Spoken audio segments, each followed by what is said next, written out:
Hello everyone and welcome to today's We Are Salt and Light Hangout. My name is Jill Rauh with the USCCB Department of Justice, Peace, and Human Development. Our topic today is on how our prayer together leads to mission in the world. Pope Francis writes, "We can no longer divide prayer, the encounter with God in the sacraments, from listening to one another, closeness to his life, especially to his wounds." And similarly, in their landmark statement on communities of salt and light, the United States Catholic bishops wrote that our prayer together, especially through the liturgy, is where we find the fundamental direction, motivation, and strength for social ministry. So to help us unpack how we are called to pray together, I'm pleased to introduce three phenomenal panelists who will share some inspiring examples of praying together as communities of salt and light. First, we'll hear from Tricia Hoyt, who serves as Director of Evangelization, Family Ministry, and Adult Formation at St. Patrick Catholic Community in Scottsdale, Arizona. Then we'll hear from Marco Raposo, who is Director of Peace and Justice Ministry in the Diocese of El Paso, Texas. And finally, Ruane, who is University Minister and Coordinator of Social Justice Education at Lewis University in Romeoville, Illinois. And for those of you who are participating live in this Hangout, as you hear what the panelists are sharing, feel free to chat in questions that might come up for you, and we'll have time to take some of those questions afterwards. And panelists, if you happen to have muted yourself, just make sure that you've manually unmuted it before you speak. So Tricia, let's go ahead and start with you and give us your example of how you in your faith community have prayed together as a community of salt and light. Thanks, Jill. One of the things that we've noticed, we're a very large parish. We have 4,600 families, 1,200 people fit in the sanctuary. It can be very anonymous, and people don't know oftentimes that they belong. So we have developed an extraordinary amount of hospitality measures to draw people into the prayer in a way that they feel that they belong. The hospitality that people encounter from the Red Ambassadors, who are welcomers and whose job is to look for people who don't know yet that they belong, to the ushers, to all of the welcomers. Probably the greatest thing that we hear people say about St. Patrick's is extraordinary hospitality and smiling faces and real outreach that they meet as they come into worship on a Sunday. Some of the key other elements that I notice every single week. The pastor's homilies are extraordinary. He is what we often call radically inclusive. He's very passionate. He uses very down-to-earth analogies that draw people into his words. He'll oftentimes say something like, our spiritual lives are like batteries that can wear down and they need recharging. We are all jumper cables. He uses really, and then lots and lots of football analogies that draw people into the message, which is always, we are to be a community of people whose arms are outspread to draw in everybody. Nobody is judged. Nobody doesn't belong. We all need the Eucharist because, as he says, I don't know how people even get through a week without it. So he's extraordinarily inclusive, and that sends its own message to people. The motto of the parish is Christian Disciples in Mission.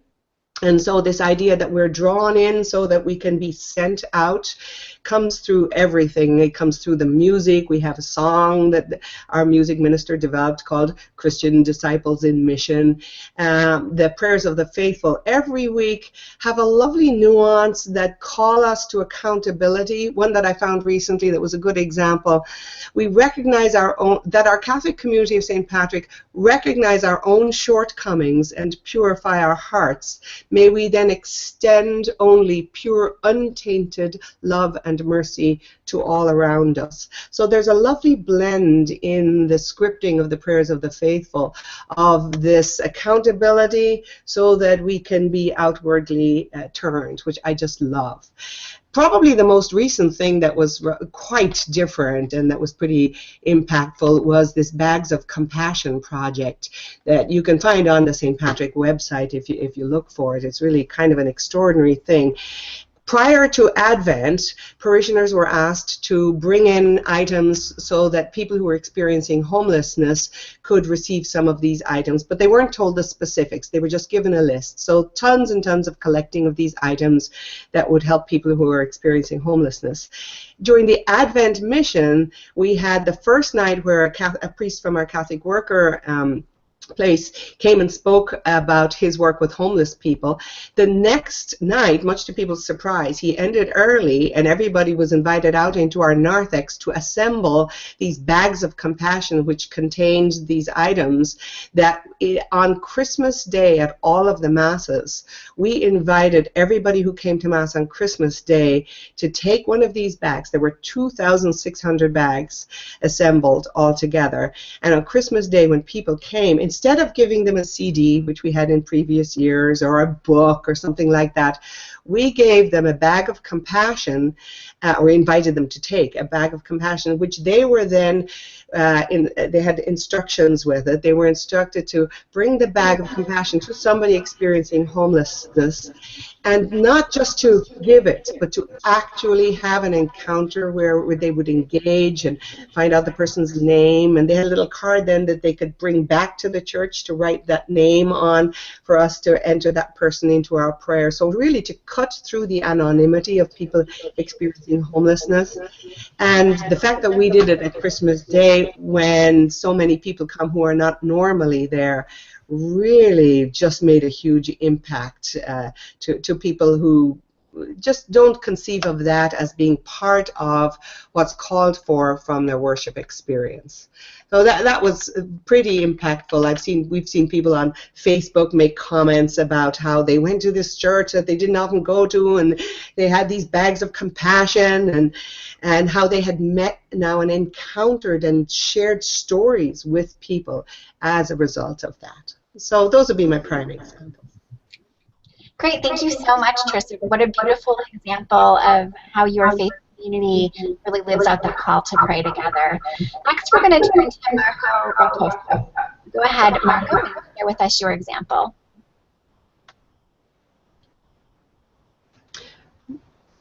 And Marco, I think that you are, your microphone is muted, so if you can go ahead and... I just unmuted. Thank you. Here in El Paso, we work to integrate prayer with everyday life in many different ways. But the way that I'm going to share today is our annual border mass. We celebrate every year in November. And you would imagine that, or you would understand that, obviously for us, immigration is a big issue here in our area, being right on the border with Mexico. And so what we do, we celebrate a Mass right on the border fence, the international line. So every time you look at the map now, just think us having a Mass there in November. So we put an altar on both sides, on the Mexican side and on the American side. And the three bishops, we have three dioceses that come together. The actual site is actually in the Diocese of Las Cruces, but the three of us work together. And the three bishops take turn. Every year, one bishop is responsible for doing the preaching, and that side of the border is responsible for organizing the Mass. And so in that Mass, obviously, all the theme is about immigration, all the intentions and the prayers, the songs about social justice. And so what we basically do, we take a concrete site, an everyday site that is full of stories, and it symbolizes something, symbolizes many things, but among it the division and separation. And we turn it into a place where we celebrate Eucharist centered in communion. So we offer a counter symbol for what that a borderline, or more than line is a fence, what it represents. And the Border Patrol is there, you know, to do their job. I don't know if they're participating in a mass or not. Maybe, you know, they can't show much, but, you know, they're there. And so we turned that that site into a prayer site. We do it in November to also recognize or to remember all the migrants that have died in the desert. So it's also a way of saying this big cemetery, which is the desert, has now become a place of prayer. So, I mean, in a nutshell, that's what we do. You know, there are a lot of details, but, you know, that's our experience. Yeah, thank you, Marco.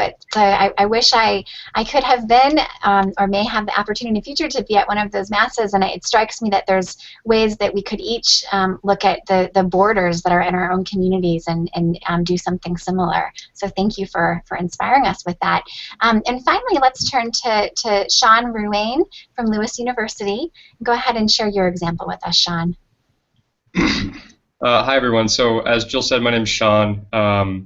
And I work here at Lewis University. Specifically, the thing that I want to talk about today is the social justice pilgrimage program that we offer here.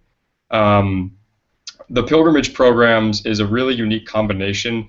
Students actually receive academic credit for taking part in a pilgrimage, but it also combines with university ministry. So there's a faith-based component, and then also there's the social justice component. So those are really the three major components that kind of intertwine into this really unique experience for students.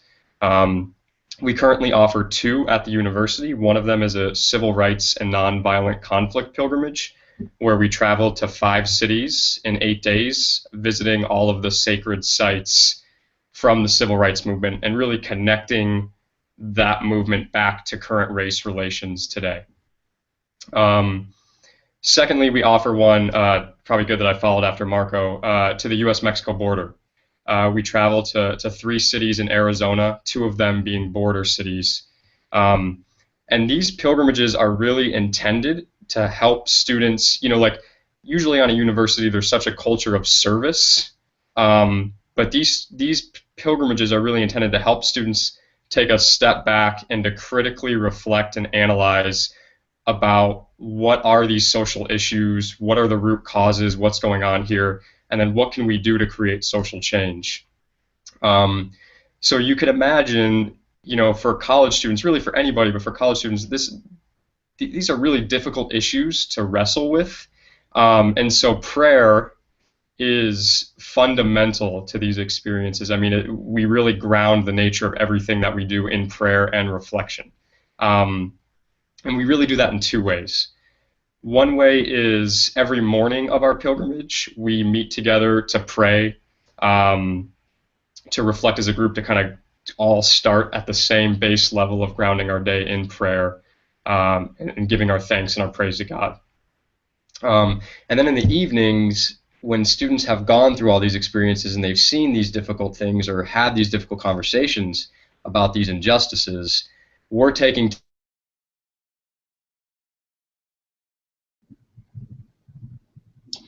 Looks like we have a frozen image of Sean for just a second. Let's just wait and see if that fixes itself. Oh. Sean, we have you back. All right. Freeze for a little bit. You did. So just maybe restart that last sentence that you were sharing with us. Sure. I was just saying that the evenings as well are a really important part of the prayer for us, because students are seeing so many difficult things and having so many difficult conversations that it's important that we meet together to really unpack that and support each other. And then finally, I'd say in the true spirit of pilgrimage, we really encourage students to see kind of every step and every moment along the way as a moment for prayer. So the quote that we often share from them from the Buddhist tradition is, we encourage them to walk as if their feet are kissing the earth. Right? That every site we visit is sacred. Every person we talk to has incredible dignity and worth and value. And I think that really helps them to understand the concept of pilgrimage as they're moving through.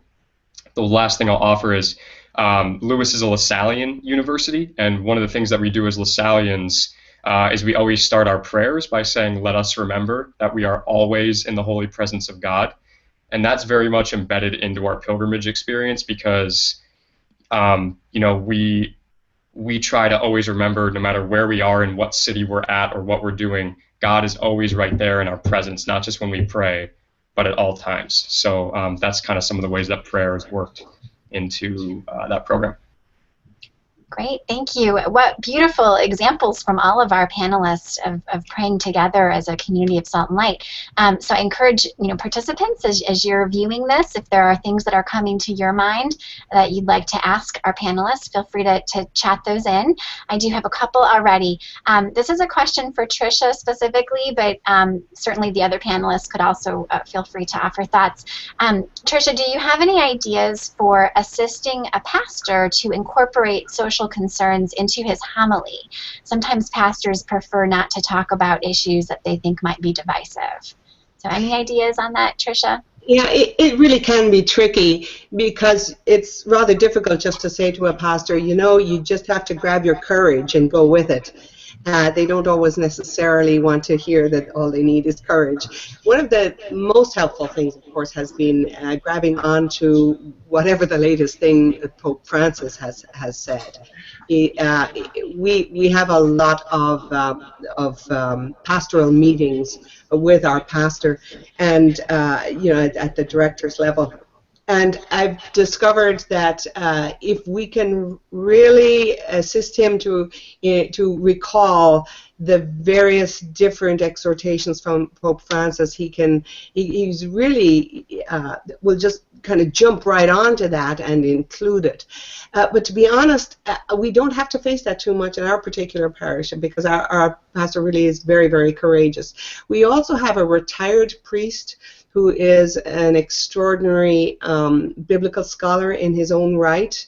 And so where the one is all passion and heart, the other is very well educated exploration of the biblical texts. So we really have two sources, different sources of homilies that come that we don't have to do too much to push them.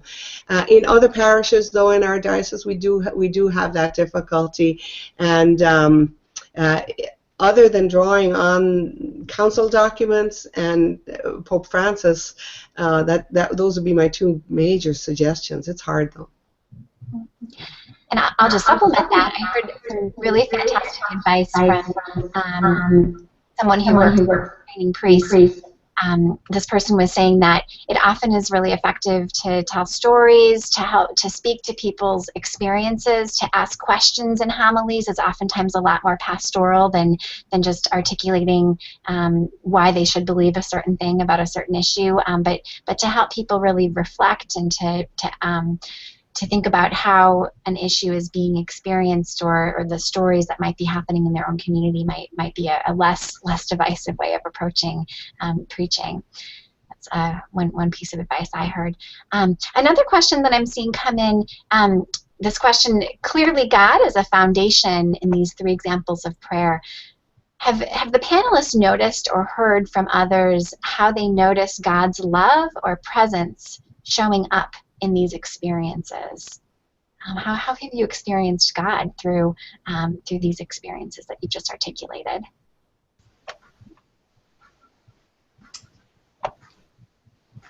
I could speak to that maybe. I think the program that we're offering is still fairly new, but this spring we'll be heading back down to the border, and it'll be our fifth pilgrimage. So there's still a lot to learn and a lot to experience, but I think in talking with students and really walking and accompanying them along these journeys, I find time and time again that they're encountering God in the people that they meet along the way. I find that when students come back from these experiences, they often talk about seeing God in everyone and seeing behind the face value presence of someone to really get to the dignity and worth of every human being. And that's something that it's more difficult for them to articulate that before an experience like this, and I really find that they see God in everyone that they encounter when they come back from these. Great. Yeah, for us, it's having the border mass, a mass on the border on the fence, and the experience of solidarity is very visible, and in many different moments and in many different ways, but particularly during the sign of peace, when people come to the fence to exchange the sign of peace. And in fact, this is one of the difficulties we have, because the Border Patrol has been more and more difficult in letting us do that. So, but you can see how people react to that, and that's a very strong moment where you can really see, wow, this whole idea of communion and brothers and sisters really become present, and that's how we all see that God is present there. Thank you. And to pick up and follow up on that theme of what you're doing on the border, Marco, this question is for you. Thanks for your inspiring example of praying together as one body in Christ. You mentioned that your border mass is in November. Why did you pick that month? And what feasts or occasions would you suggest could connect to the cultural traditions of members of our diverse body of Christ? Yeah, the reason for November is that the celebration, the Day of the Dead, or the departed faithful, and it used to be on November 2nd, the Mass, but recently we have changed. We just move it around, but we kept in the month of November in order to drive that point home. It's primarily the Mass came out of celebrating those migrants that have died in the desert, trying to cross the border, seeking a better life. So that's why it's in November. Okay, thank you. I mean, we have other celebrations. In fact, we have our Justice for Immigrants campaign is liturgically designed. So we start with the Posadas in the Advent, and then we have the National Migration Mass during Christmas, or right after the Christmas season. And then we have the Way of the Cross during Lent, and then we encourage the parishes to do the migrant rosaries during the ordinary time, and then we end with the border mass. So that's kind of so it's all centered on Catholic tradition, but also in the local tradition on the border. Posada, for example, and all of that. Great, thank you. And here's a question, looks like for Tricia. What will be the next step for the Bags of Compassion project that you started on Christmas Day? Now that the parishioners went out from the Mass to encounter, will you engage them in advocacy or other actions to address homelessness? Yes, I actually forgot to mention that. In early January, we created an opportunity to work with Habitat for Humanity, and we actually had a day where the parishioners built 4 houses in the one day. They went down and they took on or a series of days, but we actually took on 4 houses, whereas normally we take on the building of one house at a time. But that was part of what the parishioners received in their instruction packet, was this invitation to continue their awareness building by participating in the Habitat for Humanity. The other thing that we've developed as a habit that is really helpful, you know how at Christmas time there are always, leading up to Christmas time, there are always these drives, right, for donations for families who have particular needs for their children and so on. And so we have the usual amount of drives leading up to Christmas. After Christmas, the same Christmas trees that were there, that had the parishioners or the families' names, which you could take. I'm sure you've seen it done. It's a card is hanging on the tree. You take the card, and whatever is to be bought, that's listed on the card, that's what you bring in. Well, we've done that for years, but in the last couple of years, when they come back after Easter, the drive is all done, the gifts have all been given. There are now, the Christmas trees are still out, but there's a big question mark on these cards. These cards are hanging there, and big question marks on one side of the card. And on the opposite side of the card is a question that asks, why does homelessness continue to grow at such and such a rate in Arizona? Every card has been replaced now with a question that invites people to reflect. And so all you see are these huge, huge trees with these question marks on them, and then everybody is invited to take that question mark home and to ponder that and to get involved with our advocacy teams who are working with our legislature. So there's a lovely correlation there from people who will dive into action, but they're not really yet aware of the advocacy needs, and so there's a way of kind of trying to bring them up forward. Great, thank you so much. So the final thing that we want to do, and I'm very touched by all of these wonderful experiences that the panelists have shared. We want to go ahead and actually just take a little look at some of the resources that are available for you to use through We Are Salt and Light, because praying together as community of Salt and Light is a big part of that. So the first thing that I want to do, and hopefully you can all see the We Are Salt and Light website in front of you. You can see Pray Together as one of the site's 4 sections. If we want to go ahead and visit that Pray Together page, we can see that we have numerous resources that can help you as you work together to celebrate the liturgy in a way that helps remind us of the call to mission. As we do sacramental preparation, here's some of the many resources that we have available there.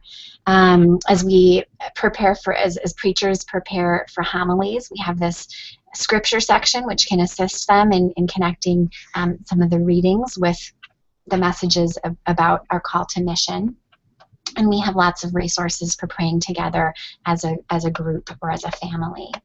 You can also visit the success stories sections of the site. You can find many more examples like the ones that you have just heard.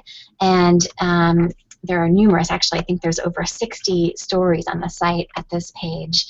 And then finally, if you go back in our menu here, you can visit the assessment tool, which can help you evaluate as a team how well your community is doing at praying together. And you can answer the questions. When you get to the end of that assessment, what will happen is it will give you some results and give you some recommendations for resources that might help you. So there's a number of questions as well. This website is at wearesaltandlight.org. It is not on the USCCB webpage. It's a separate website, and we encourage you to visit there to get some new resources to think about how you can pray together and how you can respond to Pope Francis's call to connect our prayer and our encounter with God in the sacraments to our listening and our encounter with one another and with Christ in his wounds. So we will be having, this is the first hangout, we will be having 4, and the next one will be held in either late April or in May at some point. So go ahead and return to our social media sites to find out more information about when that will be happening. But for now, we just want to thank everybody for participating with us in this very first hangout, and we hope that you are able to apply some of the stories and the resources that you've heard to pray together as a community even better than before. So thanks for participating, everybody.